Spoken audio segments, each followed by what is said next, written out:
Tá ligado?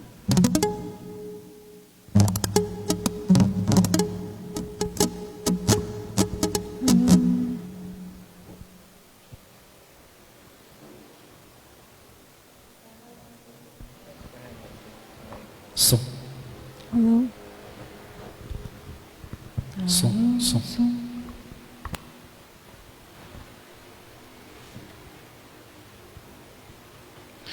Bom dia, irmãos, bom dia, amigos. Nós, mais uma vez, iremos dar início à Escola Bíblica Dominical.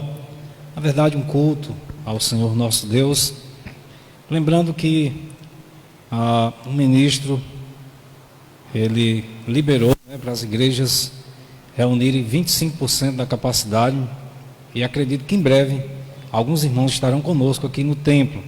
Que bom, não é? Que bom saber que o Senhor está agindo. Isso nos traz alegria, isso nos traz mais motivação, né, para estarmos juntos, para estarmos reunidos, glorificando o nome do Senhor nosso Deus. Hoje nós continuaremos fazendo o trabalho como sempre, através da live, e vamos orar, vamos estar rogando ao Senhor que continue dia após dia abençoando o seu povo, esteja recebendo o louvor que o seu povo lhe oferece. Deus Altíssimo, Pai de misericórdia, muito obrigado, Senhor, porque tens cuidado de nós.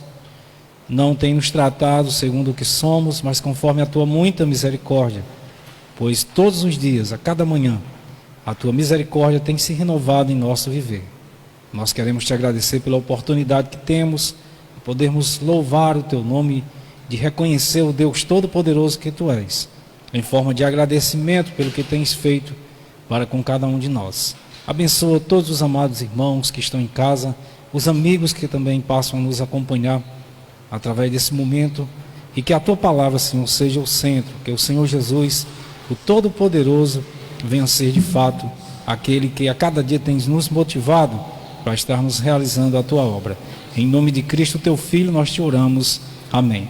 Nós iremos cantar o louvor do cantor cristão, hino 92, haja vista que semana da Páscoa estaremos nos lembrando do sacrifício de Cristo ali na cruz do Calvário.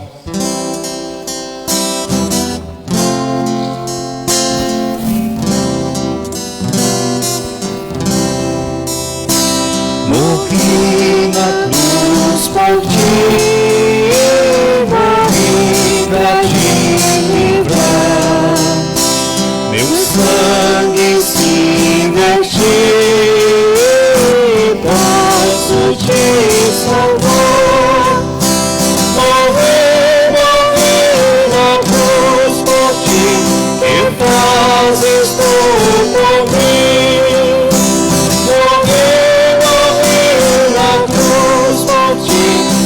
Fazes tu por mim. Aqui vivi por ti, com muito dissabor. Sim, tudo fiz aqui pra ser teu Salvador. Morri na cruz por ti, que fazes tu por mim. Morri na cruz por ti, que fazes tu por mim. Sofri na cruz por ti, a fim de te salvar. A vida consegui, que tu irás gozar. Morri na cruz por ti, que fazes tu por mim. Morri na cruz por ti, que fazes tu por mim. Eu trouxe salvação dos altos céus da dor. É livre meu perdão, sincero meu amor. Morri na cruz por ti, que fazes tu por mim. Morri na cruz por ti, que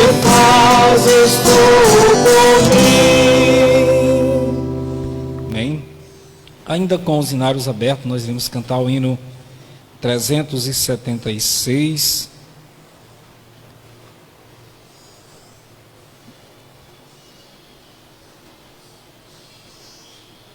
Hino 376, que tem como título Salvação Perfeita.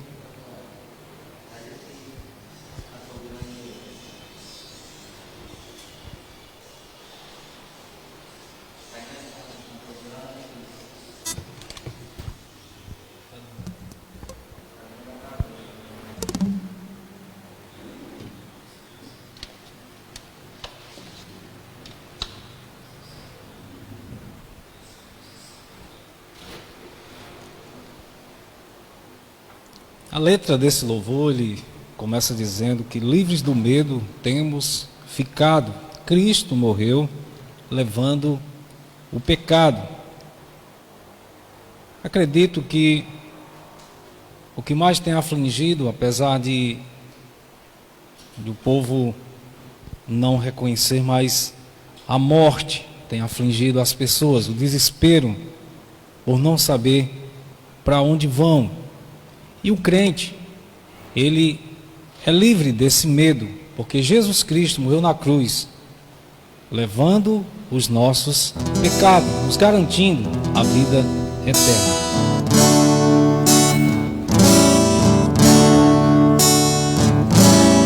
Livres do medo temos ficado, Cristo morreu levando o pecado. Eis o resgate, o pacto se fez, fomos remidos de uma vez. De uma vez, ó, sim acredita, ó pecador tem sorte bendita. Tudo Jesus por nós satisfez, Cristo salvou-nos de uma vez.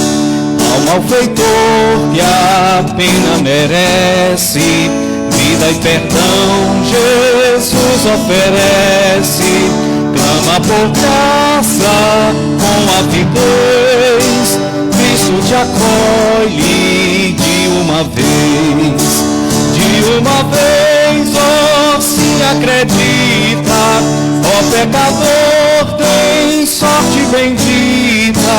Tudo Jesus por nós satisfez, Cristo salvou-nos de uma vez. Graça real, não há mais castigo, temos a paz sem medo e perigo. Vestes reais, não triste nudez, Cristo enriquece de uma vez. De uma vez, ó, se acredita, ó pecador tem sorte bendita. Tudo Jesus por nós satisfez, Cristo salvou-nos de uma vez. Filhos de Deus, favor inaudito, Deus nos amou em grau infinito. Nesta clemência não há dobrez, a segurança de uma vez. De uma vez, ó, se acredita, ó pecador tem sorte bendita. Tudo Jesus por nós satisfez, Cristo salvou-nos de uma vez. Amém? Então, um sacrifício eterno, um único sacrifício feito por Cristo, a cruz do Calvário, quando ali Ele entregou a sua vida para todos sempre, de uma vez por todas. Então, sei que nessa manhã, algumas pessoas que não são crentes, que estão nos acompanhando, e eu quero te encorajar a buscar o Senhor mais e mais, a tomar uma decisão, pois o sacrifício ele foi realizado uma única vez, esse sacrifício eterno feito pelo Senhor Jesus Cristo. Quero convidar os amados a fazermos a nossa leitura anual, da Palavra de Deus. Nós temos um calendário, estamos seguindo esse calendário. Hoje nós estaremos lendo Gênesis capítulo 26, nós lemos o capítulo 25, a morte de Abraão, a história dos filhos de Isaac, também a história entre Isaac e Esaú. E agora nós vamos para o capítulo 26, vai falar sobre a história de Isaac em Gerar. Então você que está em casa, abre aí a tua Bíblia lá para Gênesis capítulo 26 e vamos fazer essa leitura.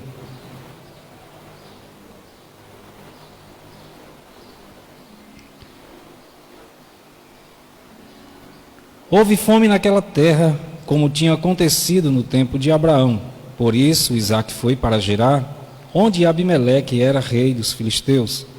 O Senhor apareceu a Isaac e disse: não desça ao Egito, procure estabelecer-se na casa que eu lhe indicar, ou melhor, na terra em que eu lhe indicar. Permaneça nessa terra mais um pouco, e eu estarei com você e o abençoarei, porque a você e a seu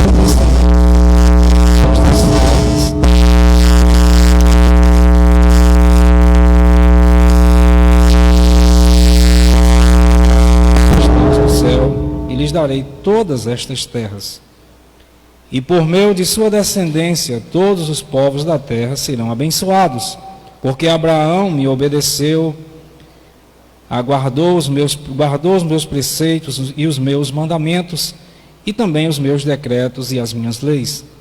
Assim Isaac ficou em Gerar. Quando os homens do lugar lhe perguntaram sobre sua mulher, ele disse: ela é minha irmã. Teve medo de dizer que era sua mulher, pois pensou: os homens deste lugar podem matar-me por causa de Rebeca, por ser ela tão bonita. Isaac estava em Gerar já fazia muito tempo. Certo dia, Abimeleque, rei dos filisteus, estava olhando do alto de uma janela quando viu Isaac acariciando Rebeca, sua mulher. Então Abimeleque chamou Isaac e lhe disse: na verdade, ela é tua mulher. Por que me disseste que ela era tua irmã? Isaac respondeu: porque pensei que eu poderia ser morto por causa dela. Então disse Abimeleque: tens ideia do que nos fizeste? Qualquer homem bem poderia ter se deitado com ela, com a tua mulher, e terias trazido culpa sobre nós. E Abimeleque advertiu todo o povo: quem tocar neste homem ou em sua mulher, certamente morrerá. Isaac formou lavoura naquela terra e no mesmo ano colheu a 100 porque o Senhor o abençoou. O homem enriqueceu e a sua riqueza continuou a aumentar, até que ele ficou riquíssimo. Possuía tantos rebanhos e servos que os filisteus o invejavam. Estes taparam todos os poços que os servos de Abraão, pai de Isaque, tinham cavado em sua época, enchendo-os de terra. Então Abimeleque pediu a Isaque: sai de nossa terra, pois já és poderoso demais para nós. Por isso Isaque mudou-se de lá e acampou-se no vale de Gerar, e ali se estabeleceu. Isaque reabriu os poços cavados no tempo de seu pai Abraão, os quais os filisteus fecharam depois que Abraão morreu. E deu-lhes os nomes, ou melhor, os mesmos nomes que seu pai lhes tinha dado. Os servos de Isaque cavaram no vale e descobriram um veio de água, mas os pastoradores de Gerar discutiram com os pastoradores de Isaque, dizendo: a água é nossa. Por isso, Isaque deu ao poço o nome de Ezeque, porque discutiram por causa dele. Então, os seus servos cavaram outro poço, mas eles também discutiram por causa dele. Por isso o chamou Sitna. Isaque mudou-se dali e cavou outro poço, e ninguém discutiu por causa dele. Deu-lhe o nome de Rehobote, dizendo: agora o Senhor nos abriu espaço e prosperaremos na terra. Dali, Isaque foi para Berseba. Naquela noite, o Senhor lhe apareceu e disse: Eu sou o Deus de seu pai Abraão. Não tema, porque estou com você. Eu o abençoarei e multiplicarei os seus descendentes por amor ao seu pai, o meu servo Abraão. Isaque constituiu nesse lugar um altar e invocou o nome do Senhor. Ali, armou acampamento e os seus servos cavaram outro poço. Por aquele tempo veio a ele Abimeleque de Gerar com Alzate, seu conselheiro pessoal, e ficou o comandante dos seus exércitos. Isaque lhes perguntou: Por que me vieram ver, uma vez que foram hostis e me mandaram embora? Eles responderam: Vimos claramente que o Senhor está contigo. Por isso dissemos: Façamos um juramento entre nós. Queremos firmar um acordo contigo. Tu não nos farás mal, assim como nada te faremos, mas sempre te tratamos bem e te despedimos em paz. Agora sabemos que o Senhor te tem abençoado. Então Isaque ofereceu-lhes um banquete. Eles comeram e beberam. Na manhã seguinte, os dois fizeram um juramento. Depois, Isaque os despediu e partiram dali em paz. Naquele mesmo dia, os servos de Isaque vieram falar-lhe sobre o poço que tinham cavado e disseram: Achamos água. Isaque deu-lhe o nome de Seba. E por isso, até o dia de hoje, aquela cidade é conhecida como Berseba.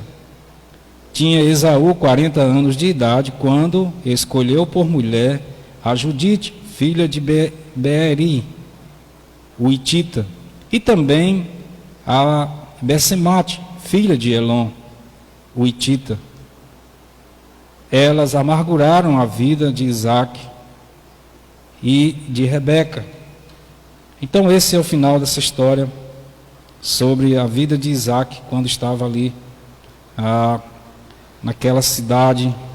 Interessante que aconteceu aqui, ocorreu o mesmo que tinha ocorrido com seus pais, não era?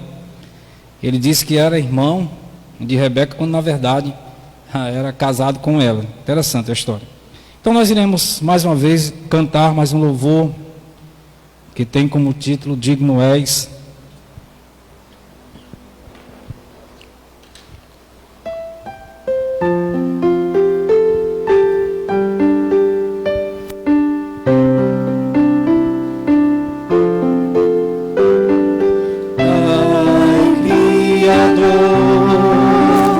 Majestoso Rei, pelo que és, eu te louvarei, porque o teu Filho entregaste para nós, o único Filho teu, fez-se caminho de conciliação, sendo o primeiro de muitos irmãos. Digno és, Pai Criador.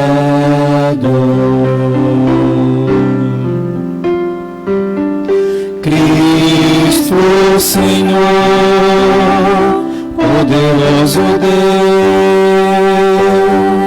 Deus, digno tu és dos louvores meus, porque com teu sangue compraste para Deus a nós os que Ele escolheu. Digno tu és de louvor receber toda a riqueza, glória e poder. Digno és, Senhor Jesus, Consolador, Santo Espírito, do meu louvor, tu és digno,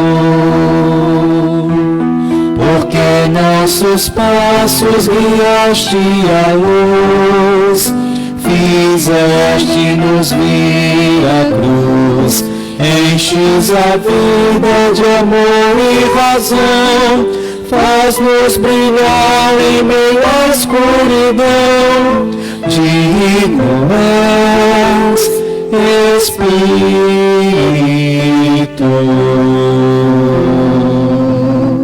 digno és, trono,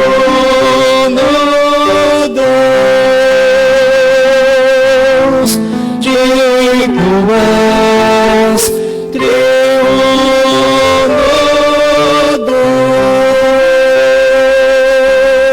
Deus. Amém? Quero convidar o pastor, vai estar trazendo a mensagem dessa manhã.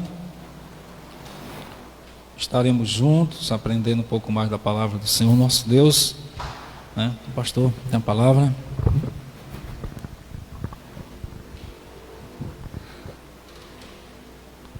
Desejo a todos um bom dia, na graça e na paz do nosso Senhor.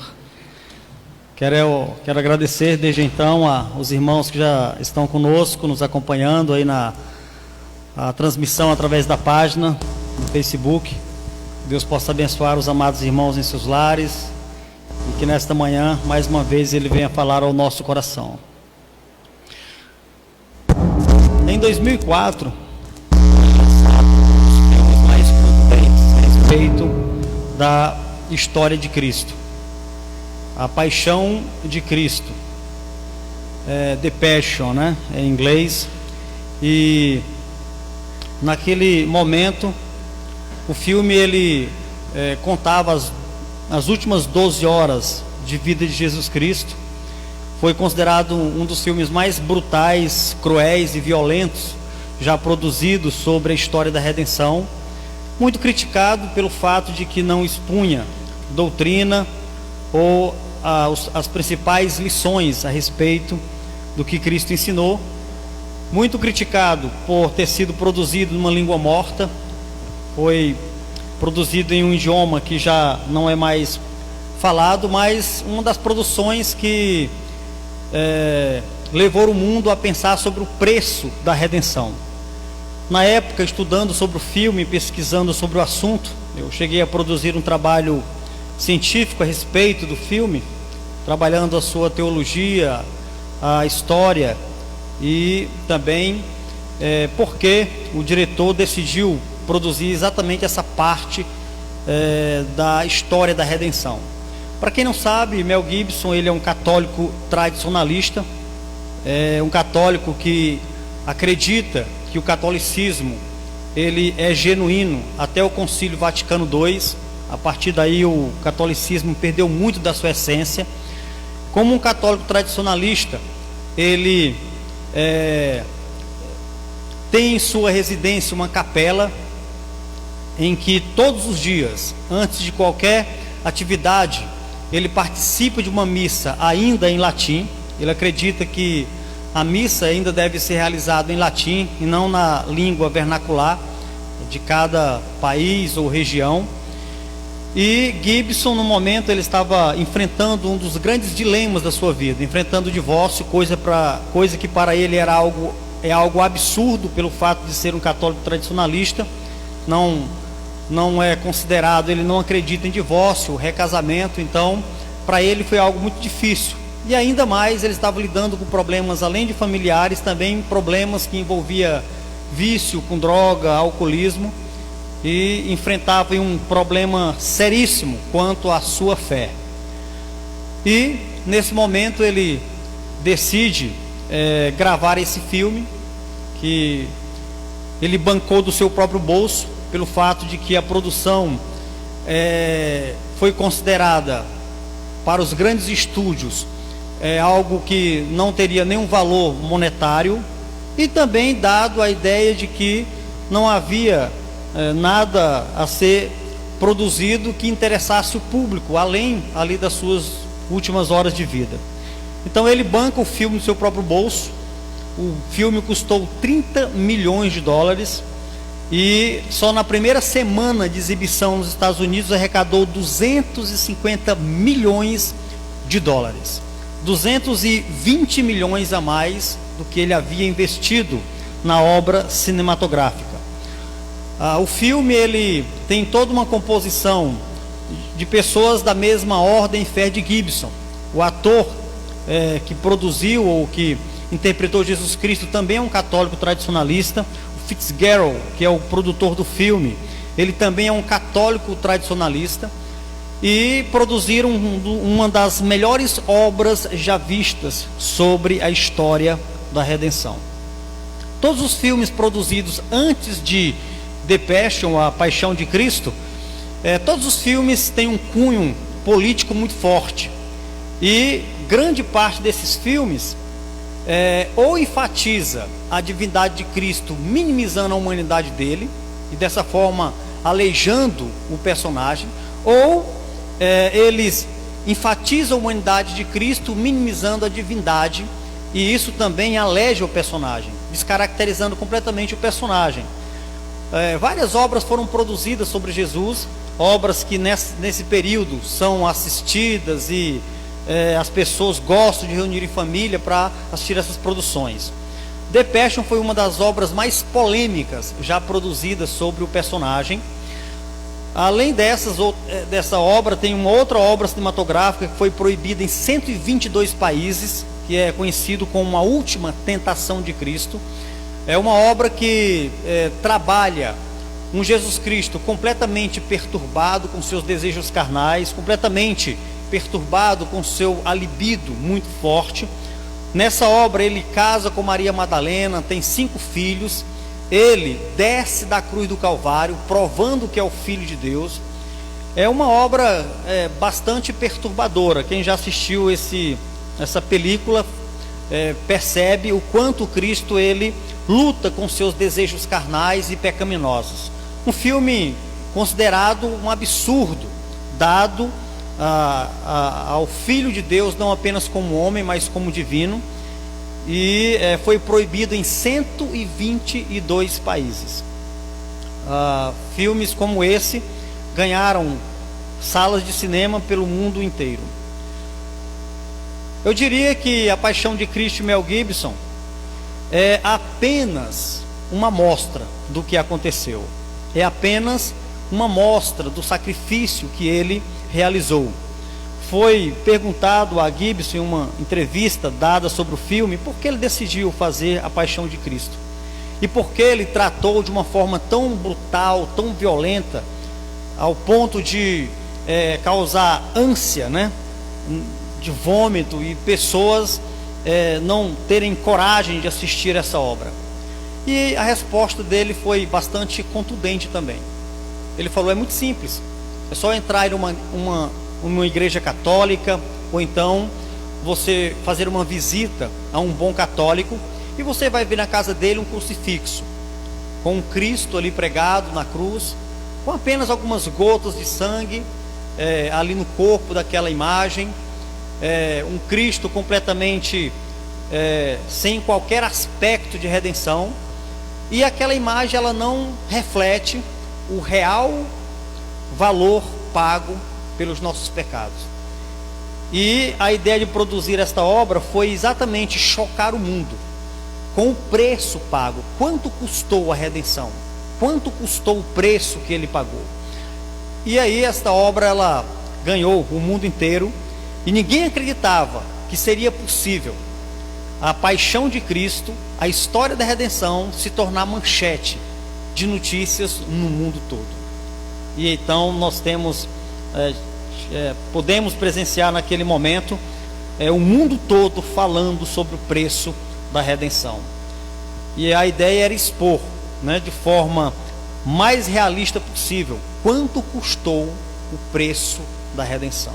E a pergunta que eu faço nesta manhã para você é a seguinte: você sabe de fato quanto custou o preço da redenção? Quanto custou o pagamento da dívida que pertencia a nós? E Cristo, ele decidiu de forma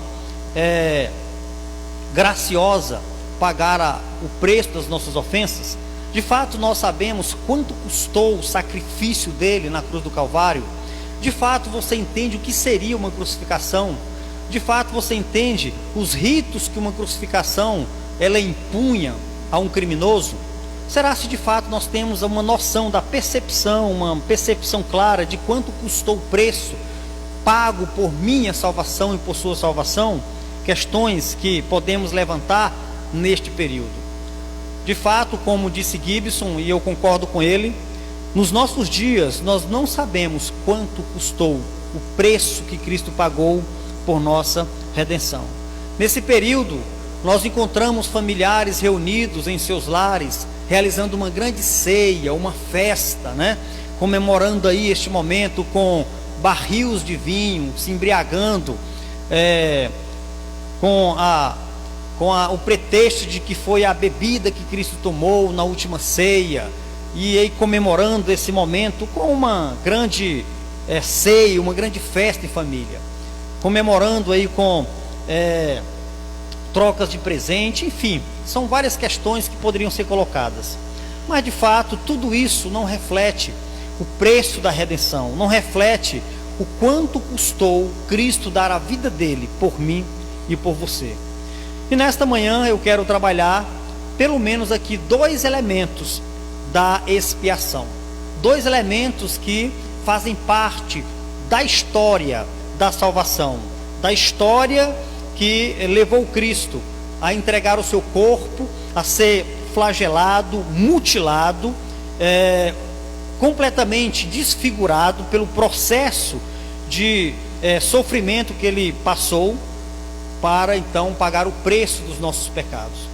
À noite estarei trabalhando mais 3 elementos que falam a respeito da expiação, concluindo então o fato de que a morte de Cristo ela foi expiatória, a morte de Cristo foi necessária, a morte de Cristo ela foi fundamentalmente necessária e indispensável para o homem morto em seu pecado, morto em seu estado de separação eterna de Deus. Então a morte de Cristo ela foi necessária, ela foi expiatória, e tem alguns elementos que compõem a morte expiatória de Cristo. E nesta manhã eu quero trabalhar 2 elementos. O primeiro elemento, a morte expiatória de Cristo, ela foi substitutiva. Ela foi necessária e um dos elementos importantes na expiação que Cristo realizou como substitutiva. Cristo, ele morreu em lugar de pecadores. É isso que significa a ideia de substituição. Ele morreu em lugar de pecadores. Esta morte, ela também é chamada de vicária. Vem aí do termo, esse termo ele vem do latim, e a ideia significa que ele tomou o lugar de outro. A morte de Cristo é vicária, como um vigário, que ele assume o lugar de outra pessoa, como vigário, que ele se coloca no lugar de alguém. Cristo ele foi esse vigário, e a sua morte então ela foi vicária, significando que ele tomou o lugar de outro. Nesse sentido, Cristo ele é substituto, que leva a punição justamente devida aos pecadores. Então ele assume aí o lugar de alguém, substituindo um criminoso, substituindo um delinquente, substituindo um ofensor, e ao substituí-lo, ele assume de forma justa diante de Deus a punição devida a esse indivíduo. A culpa dele, dessa forma, é imputada a Cristo, é colocada sobre ele, de maneira que ele carrega sobre si a punição de todos os pecadores, de todos os indivíduos que havia cometido ofensa contra o Pai dele. Da mesma forma que a justiça de Deus é imputada a nós por meio do sacrifício de Cristo, da mesma maneira a nossa punição, a nossa impunidade foi imposta, foi imputada a Cristo, de maneira que ele pudesse então carregar sobre si a punição de todos nós. Cristo foi a expiação substitutiva em lugar da humanidade. E eu quero te convidar a abrir sua Bíblia juntamente comigo para a carta de Paulo, a segunda carta de Paulo a Coríntios, capítulo 5. para trabalharmos exatamente a expiação de Cristo como um elemento que exigia substituição a ir em lugar da humanidade. Cristo foi a expiação, foi aquele que se colocou no lugar da humanidade para sofrer a punição dos nossos atos. 2 Coríntios 5:21 diz desta maneira: aquele que não conheceu o pecado, ele o fez pecado por nós, para que nele fôssemos feitos justiça de Deus. Esta passagem, ela apresenta Cristo aqui, posto sobre ele os nossos pecados. Ele não tinha pecado, ele não cometeu nenhuma obra que o condenava, ele não tinha sobre si nenhum delito que o condenava, que o fazia pecador, que o tornava pecador, mas ele foi feito pecado.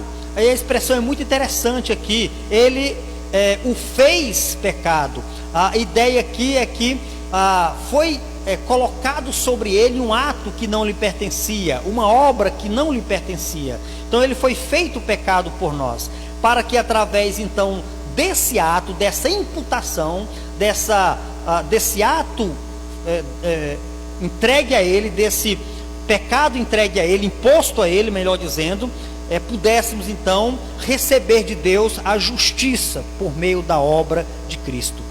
Cristo foi substituto ao ser feito pecado pelos outros ou por outros pecadores. Ainda o texto de 1 Pedro 2:24, nós vamos encontrar que Cristo não somente ele foi feito pecado, foi imposto a ele uma obra que não era dele, foi imputado a ele um ato pecaminoso que não era dele. Além desta imposição, dado a ele, também ele levou sobre si, um peso foi imposto a ele, ele carregou uma carga, um fardo que não lhe pertencia. Então 1 Pedro 2:24, vamos encontrar aqui o fato de que Cristo levou os pecados de outros sobre ele. Então 1 Pedro 2:24 diz assim: carregando ele mesmo em seu corpo sobre o madeiro os nossos pecados, para que nós, mortos para os pecados, vivamos para a justiça. Por suas chagas fostes sarados. Então nós temos aqui Pedro falando a respeito de que Cristo, ele também levou sobre o seu corpo os nossos pecados. A ideia é que era como se fosse um fardo dado a ele, um peso dado a ele, para que ele pudesse então carregar sobre o seu corpo os nossos pecados. Por suas chagas foste sarados. Nós temos aqui uma passagem lá de Isaías 53, quando o profeta vai dizer que as nossas chagas, as nossas feridas foi posta sobre ele, para que através das feridas dele, da flagelação que ele sofreria, nós recebêssemos então a cura, a saúde, a salvação. Recebêssemos então a restauração do nosso corpo atingido pelo pecado. Cristo levou os pecados de outros sobre o seu corpo. Também nós temos em Hebreus 9:28 o fato de que Cristo ele sofreu de uma vez por todas, levando sobre si os pecados. Então nós temos aqui várias questões importantes, dado a paixão de Cristo, dado a substituição de Cristo em nosso lugar. Sobre ele foi imputado os nossos pecados, sobre ele foi colocado o peso dos nossos pecados, e sobre ele foi colocado o sofrimento que o pecado impõe aos seres humanos. E de uma única vez ele então sofreu os pecados de toda a humanidade. Hebreus 9:28, quero te convidar a ir comigo para essa passagem. O autor de Hebreus vai trabalhar a ideia do sofrimento imposto a ele. Hebreus 9:28 diz desta maneira: assim também Cristo, tendo se oferecido uma vez para sempre, para tirar os pecados de muitos, aparecera segunda vez, sem pecado, aos que o aguardam para a salvação. O autor de Hebreus aqui, ele vai falar sobre um sacrifício que Cristo realizou, ele se colocando de forma voluntária, para que de uma única vez pudesse resolver o problema dos pecados da humanidade. Lembrando que no Antigo Testamento era realizado diariamente o sacrifício feito aí com animais. Os animais, eles eram um substituto de cada pessoa que oferecia um sacrifício ali diante do sacerdote. Esse sacrifício, ele era um sacrifício limitado, porque todos os dias havia necessidade de um novo sacrifício ser feito, e esse sacrifício, substituindo o ofensor, pudesse então aplacar a ira de Deus. Esse sacrifício com sangue de bodes, de boi, se mostrou insatisfatório, se mostrou inválido ao longo dos anos. Cristo então, ele se oferece de forma voluntária, ele não foi forçado a isso, ele não foi coagido a realizar esse sacrifício, ele se oferece, ele se coloca como voluntário, para que pudesse de uma única vez resolver o problema da remissão dos pecados daqueles que ofendiam a Deus todos os dias. Então Cristo, ele é esse sacrifício definitivo, esse sacrifício permanente, esse sacrifício duradouro. Ele se coloca então para que pudesse realizar de uma única vez o sacrifício pelos pecados de outros pecadores. Aqui nós temos então um sofrimento realizado de uma vez por toda. Cristo, amados irmãos, experimentou um sofrimento horrível, terrível. Ele foi espancado, ele foi torturado, ele foi humilhado e morto em lugar de outros pecadores. Quando nós lemos Isaías 53, que encontramos a passagem que o seu corpo estava completamente desfigurado e moído, muitas pessoas olham para essa passagem como algo apenas figurativo, para falar de um sofrimento que ele passaria no futuro, mas não é verdade. Cristo, o corpo dele foi completamente desfigurado. O sofrimento imposto a ele foi tão horrível e tão terrível, que a morte dele causou espanto em homens cruéis, que estava acostumado a ver criminosos morrerem através da crucificação, levando dias para serem declarados mortos ou morrerem. Como por exemplo, Pilatos, ele não acredita quando o soldado romano comunica que Cristo já havia morrido. Ele não acredita. Então ele pede para que se certifique que de fato essa informação era verdadeira, cravando no lado de Cristo uma lança. E aí então eles teriam certeza se Cristo estaria morto, porque o sangue ele iria coagular, o sangue ele se converteria em água, e com a perfuração isso ficaria evidente. Por que Pilatos ficou tão desacreditado com essa informação? Era comum criminosos levarem de 3 até 5 dias para morrer na cruz do Calvário.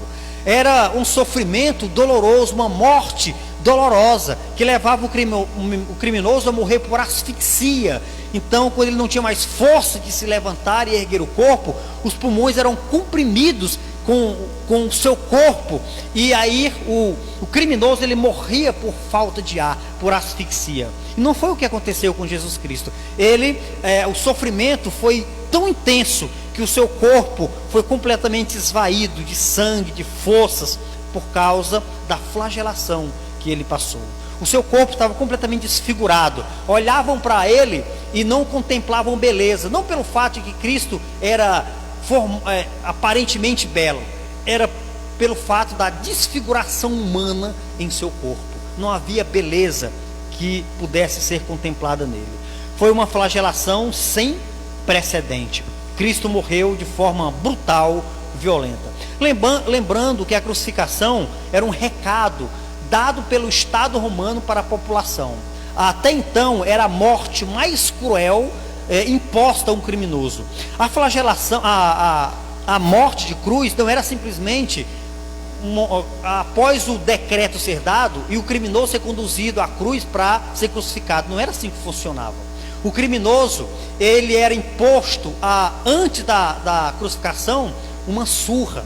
Cristo, ele foi surrado, e isso é comprovado pelos documentos históricos e romanos que nós temos, por um chicote chamado flagelo, em que nesse chicote tinha pontas de osso e de aço.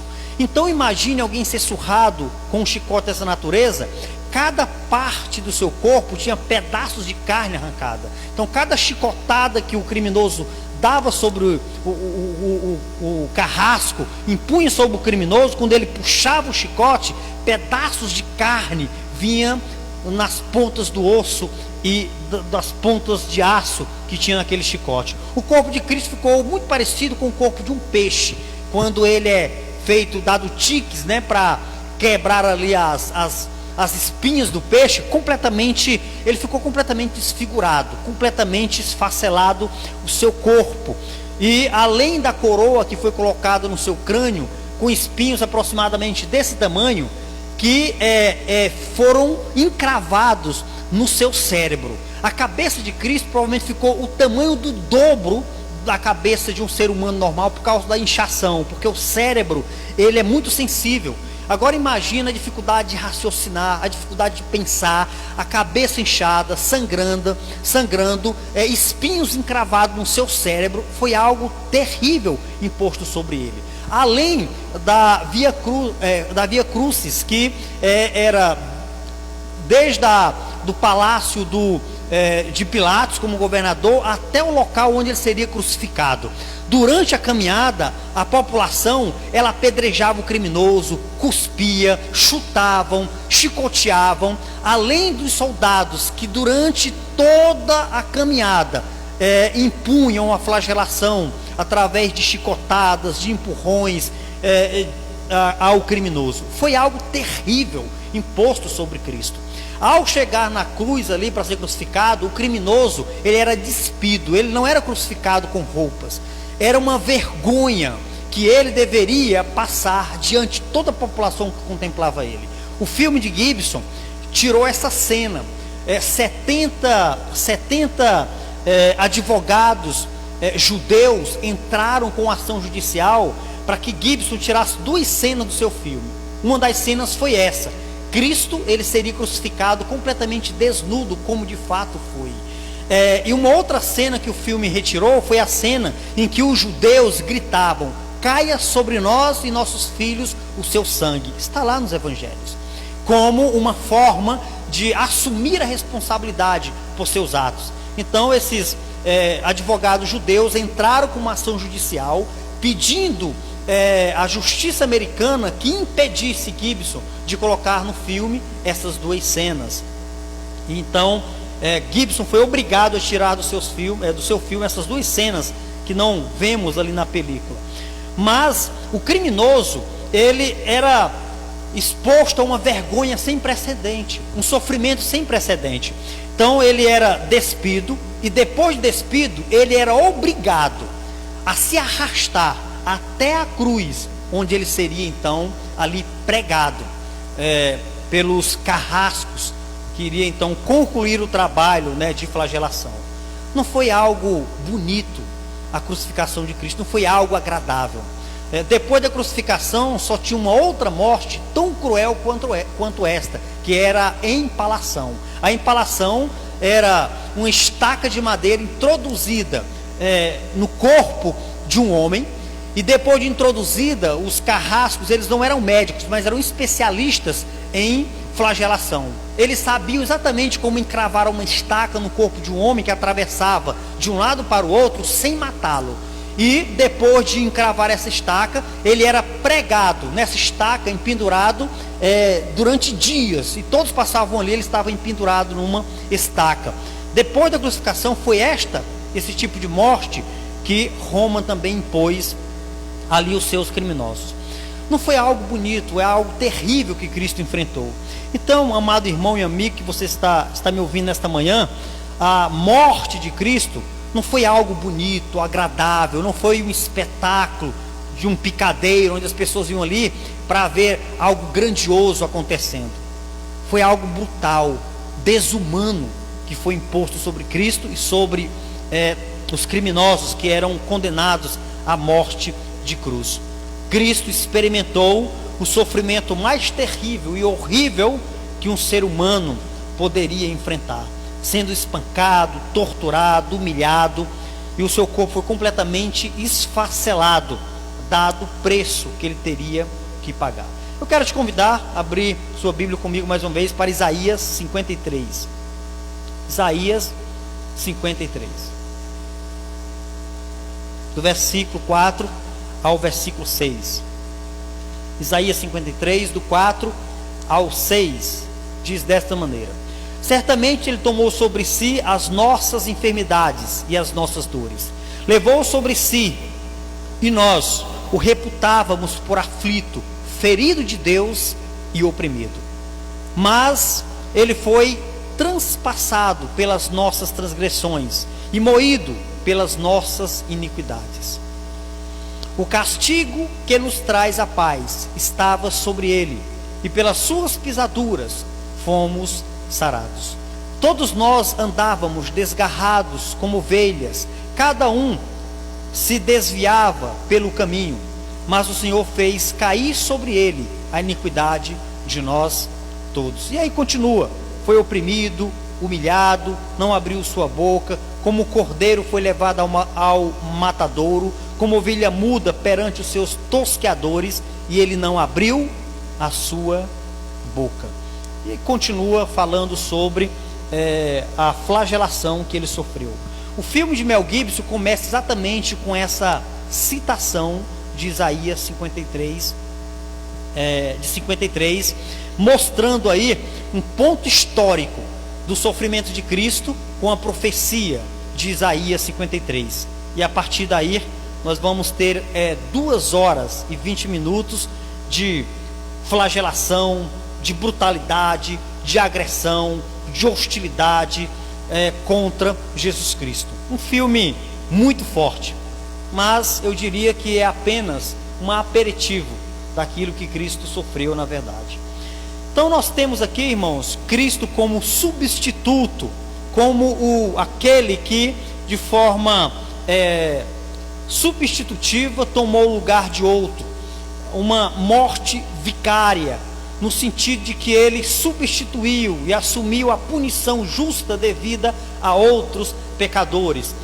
Sobre ele foi imputado os nossos pecados, ele levou o peso dos nossos pecados sobre o seu corpo, ele sofreu de uma vez por todas por nossos pecados, e ele experimentou o sofrimento mais horrível e terrível dado a punição dos nossos pecados. Eu quero concluir esse ponto aqui falando sobre 2 preposições que são importantíssimas no original, que enfatizam a morte substitutiva de Cristo. A primeira preposição que eu quero trazer aqui, traduzida para a nossa língua como por, significa em vez de e em lugar de. Essa tradução do grego para o português nós encontramos em Mateus 29, em Mateus 20 e 28 e em Marcos 10 e 45. Eu quero te convidar a ir comigo para essa passagem, para que eu possa te mostrar essa preposição que foi traduzida para a nossa língua como por, que significa em vez de e no lugar de. Então Mateus capítulo 20 e 28. Mateus 20 e 28.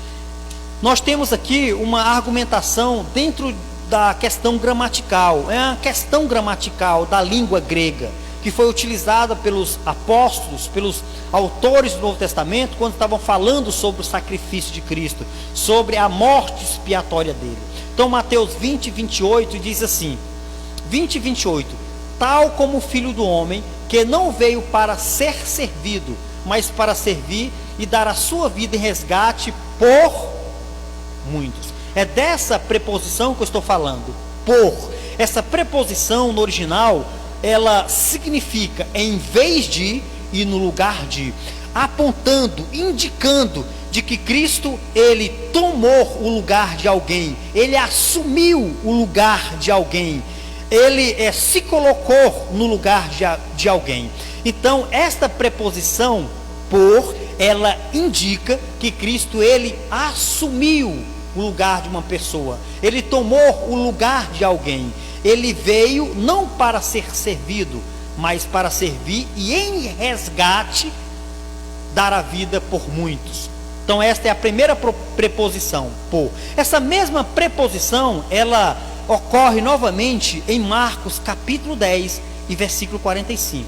Então Marcos 10 e 45, nós estamos trabalhando aqui uma argumentação gramatical, uma ênfase gramatical da língua grega, que indica, que significa e aponta a maneira como Cristo, ele tomou o lugar dos pecadores. Mateus 10 Marcos 10 e 45. Diz assim Marcos 10 e 45: pois o próprio Filho do Homem não veio para ser servido, mas para servir e dar a sua vida em resgate por muitos. Então, mais uma vez, ocorre aqui a preposição do original, que é traduzida na nossa língua pelo termo por, que significa em vez de e no lugar de. A preposição no grego é a preposição ante, que é traduzida aqui na nossa língua pelo termo por. Uma segunda preposição da língua original, que também é traduzida aqui na nossa língua pelo termo por, que aponta para Cristo como um substituto, é a preposição ripé. Essa preposição, ela é traduzida na nossa língua como por, que significa em favor de ou em lugar de. Então nós temos aqui mais um argumento gramatical que aponta Cristo como um substituto, tomando aí o lugar de pecadores. Eu quero te convidar a abrir sua Bíblia para verificarmos essas ocorrências em Gálatas 3 e 13. Gálatas 3 e 13.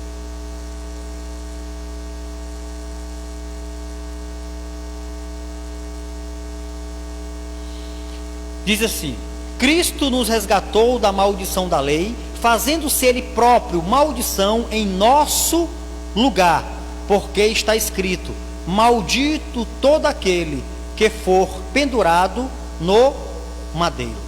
Aonde a preposição ela aparece aqui na nossa tradução? Em nosso lugar, certo? Então a preposição ela aparece aqui nesse termo, em nosso lugar. Os tradutores da Bíblia Almeida Revista e Atualizada decidiram traduzir dessa maneira, porque de acordo com os tradutores refletem melhor a ideia do termo original, do termo lá no texto grego, em nosso lugar. Cristo nos resgatou da maldição. A palavra resgatar aqui é para redenção, que nós vamos trabalhar hoje à noite, da maldição da cruz, fazendo-se Ele próprio maldição em nosso lugar.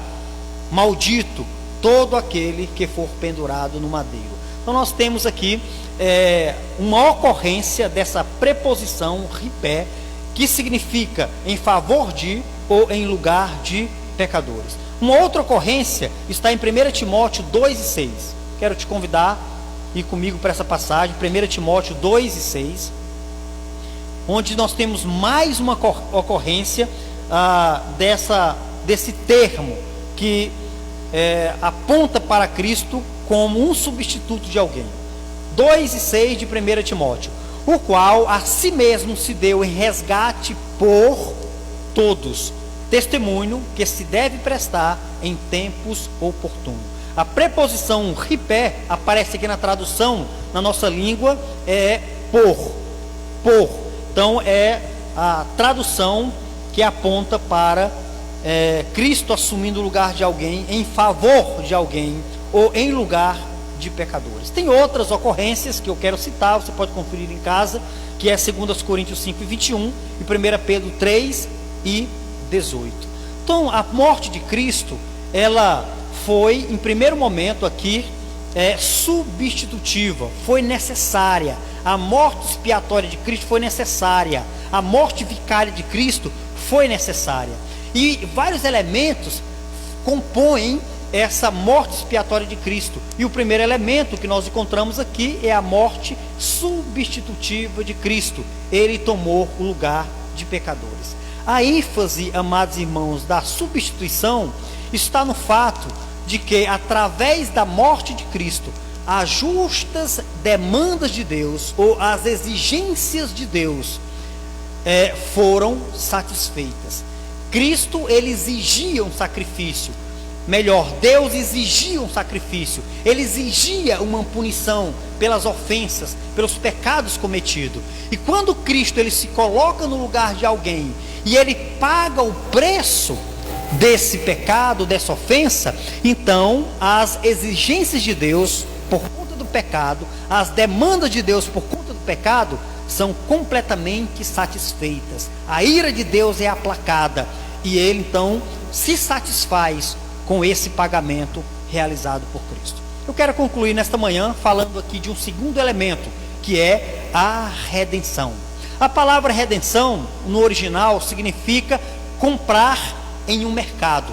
Então nós temos aqui a ideia de uma compra realizada por Cristo. A palavra é utilizada para descrever exatamente isso, a compra do crente do mercado de escravos do pecado e a libertação da prisão do mesmo. Então, quando Cristo ele morre na cruz do Calvário, ele toma o nosso lugar, ele está realizando uma compra, a redenção. Ele está nos comprando de um mercado de escravo, escravizados pelo pecado e libertos desta escravidão. Então, esse termo no original significa comprar em um mercado. O preço pago da compra por nossa soltura de um estado de escravidão, nos dando a libertação do pecado, foi a morte de Cristo. Esse foi o preço pago pela compra por nossa soltura. Nós estávamos presos, algemados, acorrentados, nós estávamos em cadeias por causa do pecado. Mas Cristo, ele foi nesse mercado e ele comprou a nossa liberdade, ele comprou a nossa redenção. E o preço pago foi a sua morte. Vamos lá para 1 Coríntios capítulo 6. 1 Coríntios capítulo 6, versículo 20, que diz assim: porque fostes comprados por preço. Agora, pois, glorificai a Deus no vosso corpo. Nós fomos comprados, o nosso corpo foi comprado por um preço. Capítulo 7 ainda, de 1 Coríntios, e versículo 23, diz assim: por preço fostes comprados, não vos torneis escravos de homens. Olha só aqui o contraste entre a compra e o estado de escravidão. Um regime escravocrata que nós não devemos mais fazer parte dele, por causa de uma imposição do pecado em nosso corpo. Cristo então ele pagou o preço, ele pagou um preço por nossa redenção, e esse preço foi a morte de Cristo. Nós fomos comprados por preço. Olha, muitas vezes quando falamos que a salvação é de graça, nós estamos falando da nossa perspectiva, porque não nos custou nada sermos salvos, nós não pagamos para isto, nós não precisamos pagar um preço para sermos salvos. Quando nós falamos de graça, é de uma perspectiva nossa, porque para Cristo ele nos oferece a salvação por meio da sua graça, que é um favor imerecido, mas para ele custou um preço, foi um preço muito alto, o preço da sua vida, realizado na cruz do Calvário, passando a ir pela morte.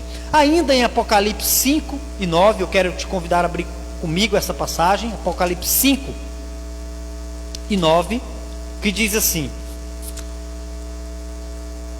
e entoavam um novo cântico dizendo: digno és de tomar o livro e de abrir-lhe os selos, porque foste morto e com o teu sangue compraste para Deus os que procedem de toda tribo, língua, povo e raça.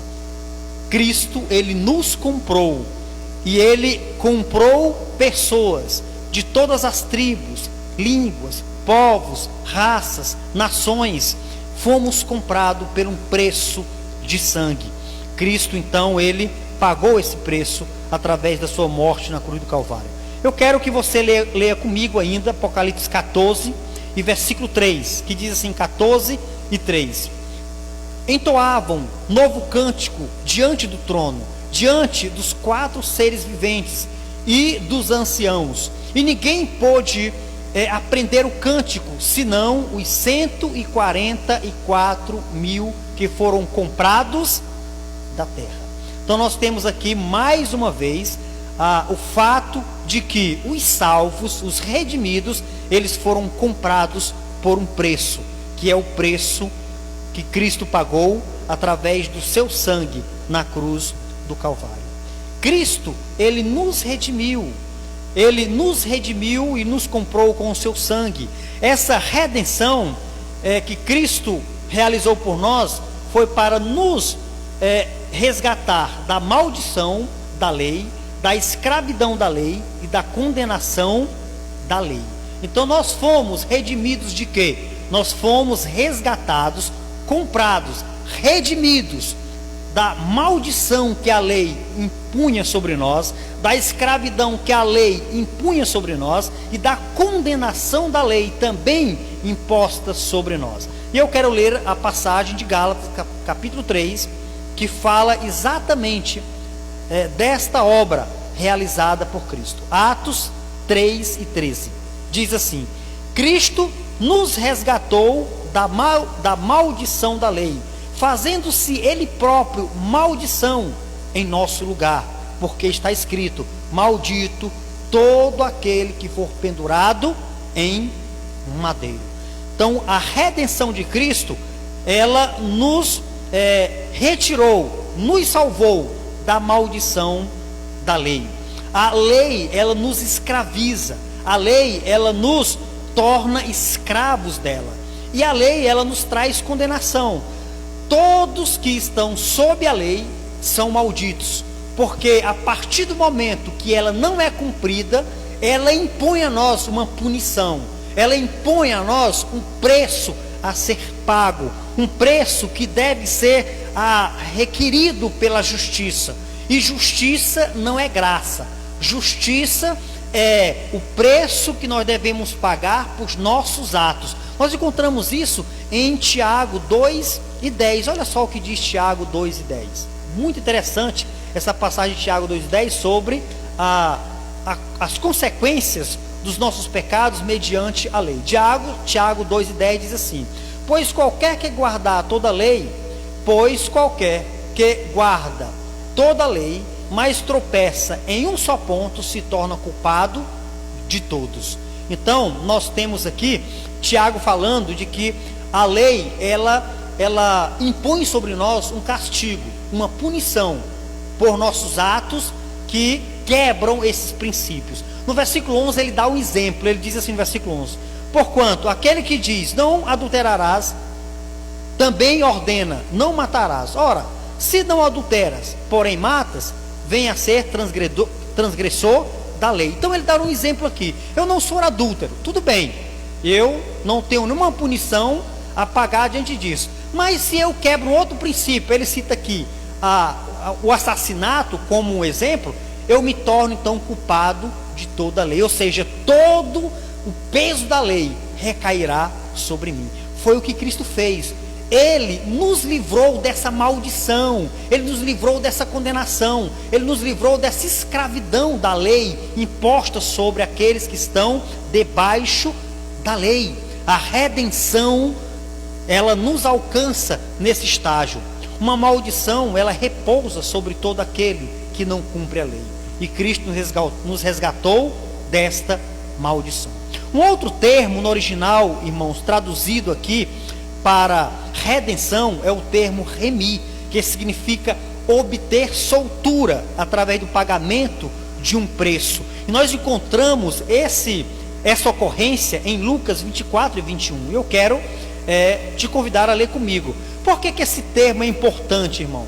Porque esse termo também está dentro de um sentido semântico, gramatical da língua grega. Nós não podemos fugir disso. Então, quando nós falamos sobre a ressurreição de Cristo, ou melhor, a redenção que Cristo pagou por nós, nós precisamos entender que está inserido dentro de um contexto gramatical. Tem um sentido semântico os termos que os apóstolos utilizaram. E eles não utilizaram apenas para falar a respeito de algo.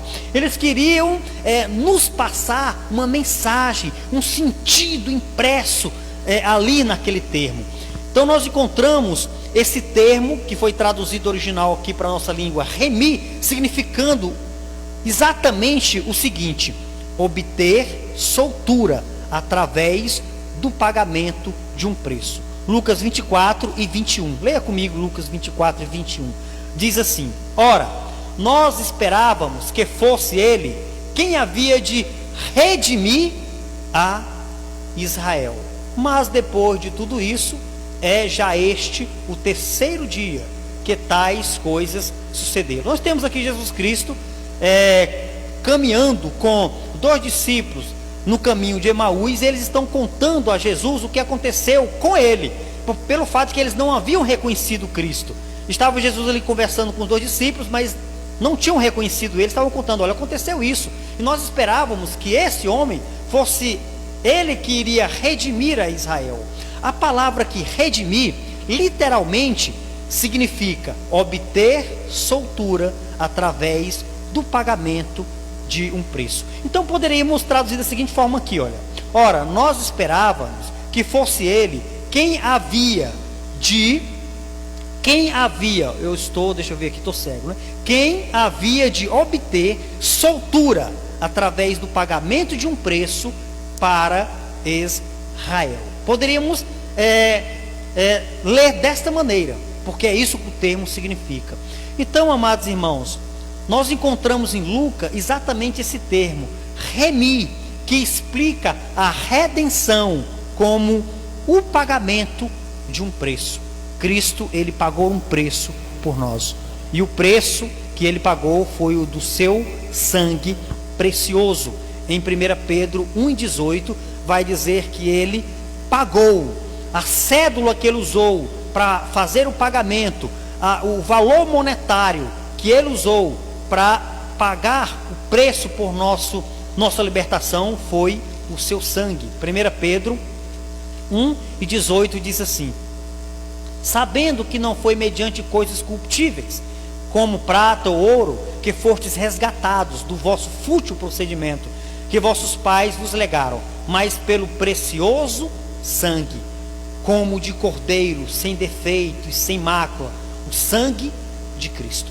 Então, amados irmãos, esse termo, ele é muito importante para falar dessa soltura que nós obtivemos através de um pagamento, de um preço realizado por Cristo, preço de sangue. A ênfase aqui da redenção está no fato de que a humanidade estava escravizada no pecado e necessitava de libertação. Essa é a ênfase da redenção. A humanidade estava escravizada no pecado e necessitava de libertação.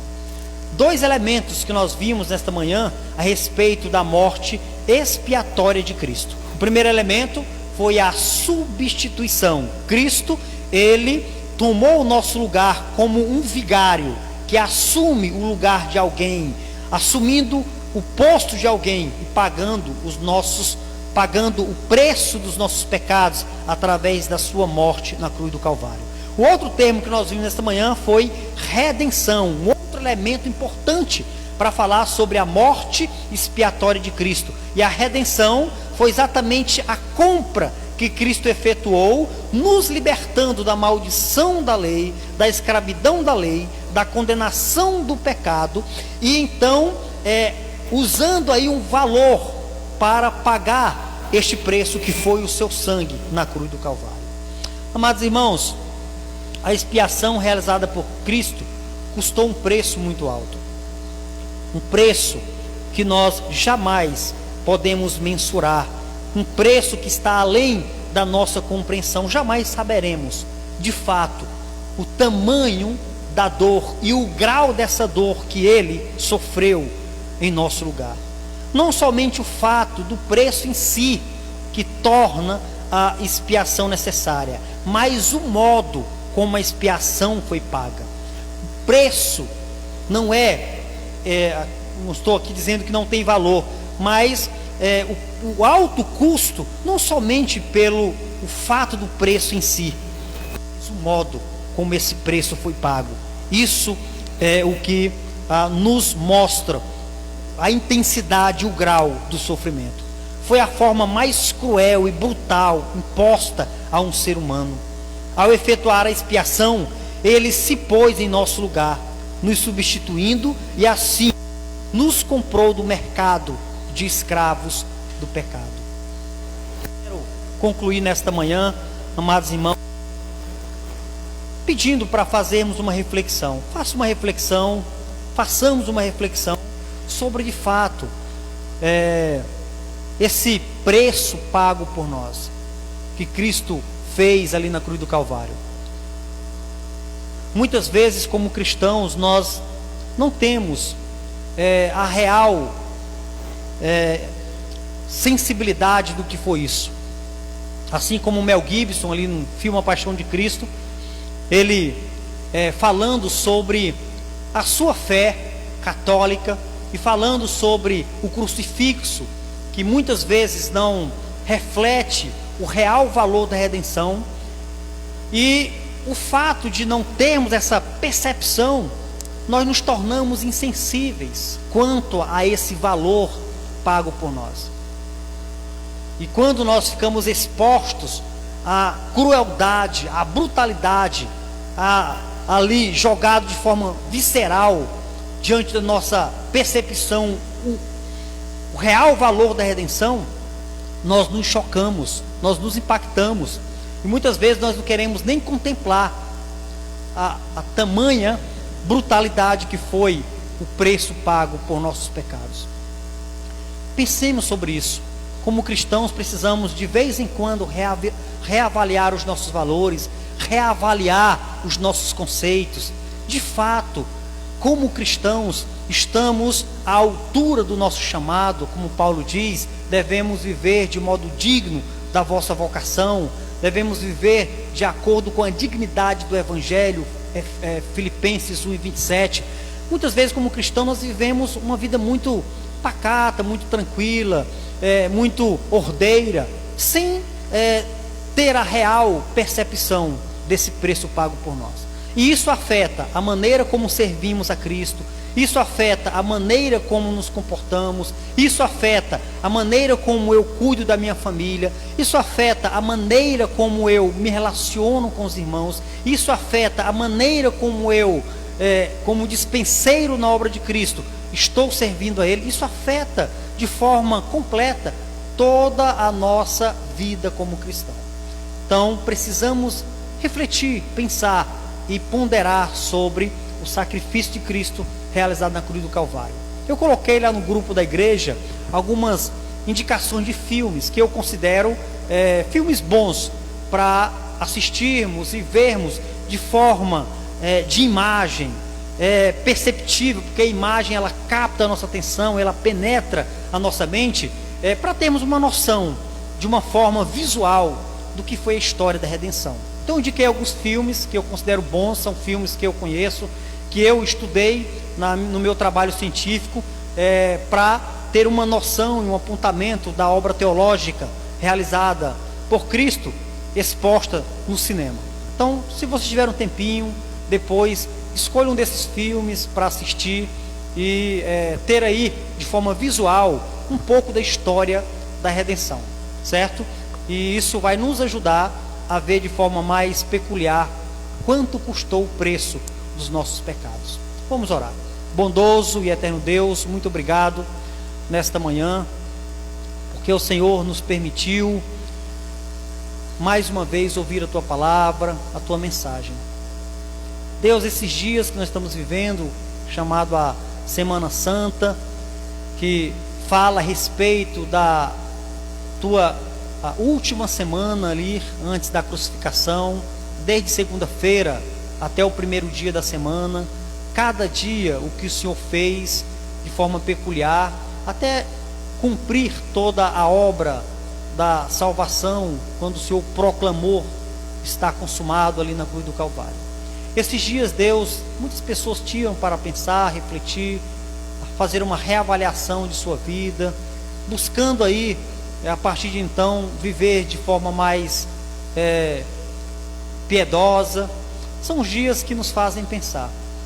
Eu te peço, Deus, que nos ajude como cristãos, como crentes que somos, a fazer essa avaliação todos os dias, não somente nesta semana, mas todos os dias, de como temos nos colocado diante do Senhor, através da Tua graça que nos alcançou, sem que tivéssemos nada a Te dar em troca. Não havia nada em nós que Te agradasse, mas o Senhor si mesmo se afeiçoou a cada um de nós, nos amando, nos salvando e nos libertando da opressão do pecado.